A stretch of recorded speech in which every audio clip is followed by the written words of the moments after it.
Former European Commissioner for Trade and former Director-General of the World Trade Organization, Pascal Lamy, joins us from Morocco now. Pascal Lamy, thank you very much for your time. So, Mr. Lamy, with Charles Michel and the Qiang meeting, how crucial are these face-to-face talks for diffusing these trade tensions between the EU and China?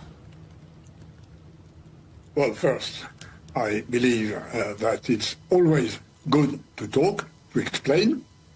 And I'm happy they did it with this relatively calm tone, which contrasts with what we see in the media, who jump immediately in a trade war between EU and China.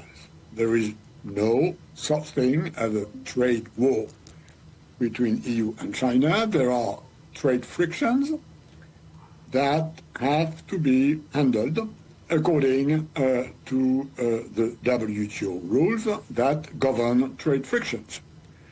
The EU, on its side, believes that EU-Chinese cars exported in Europe are sold at prices which are damped by the impact of Chinese subsidization for car producers in China.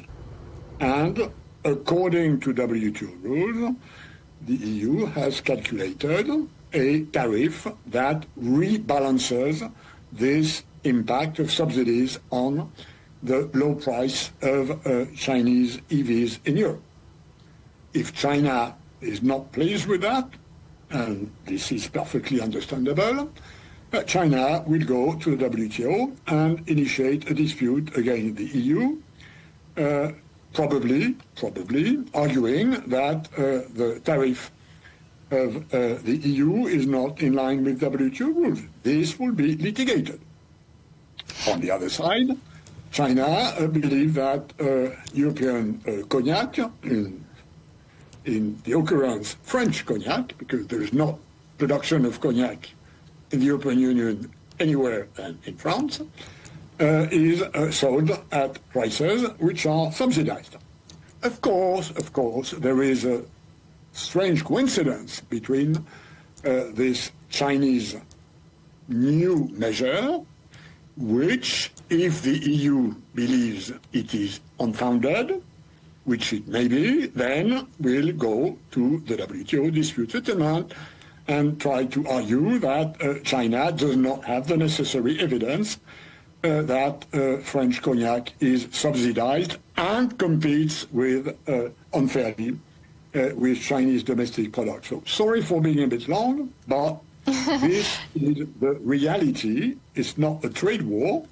There are trade frictions. There have always been trade frictions. There will always be trade frictions. We have WTO and a dispute settlement system that works. And Mr. Lamy, it's not in the US, but between EU and China. Yes, Mr. Lamy, no, it's very good to explain that, because as you've said, there are always these trade frictions. So how do these big leaders, how do they get over those frictions then? Is it this face-to-face talking? If in these two cases, if EU is unhappy and if China is unhappy, the solution is very simple. You go to the WTO judge who will adjudicate this case. That's the short-term answer. Okay.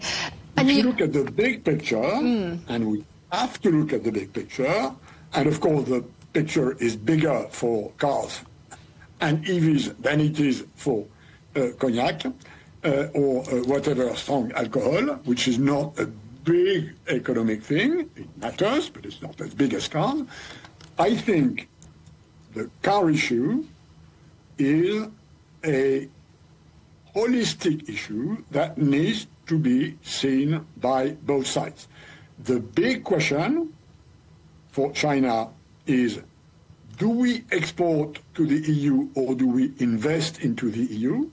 And the big question for EU is, do we believe that an integration of value chains between China and Europe in electric vehicles is the way to go, or do we behave like the US, who believe that car production has to be decoupled between the US and China?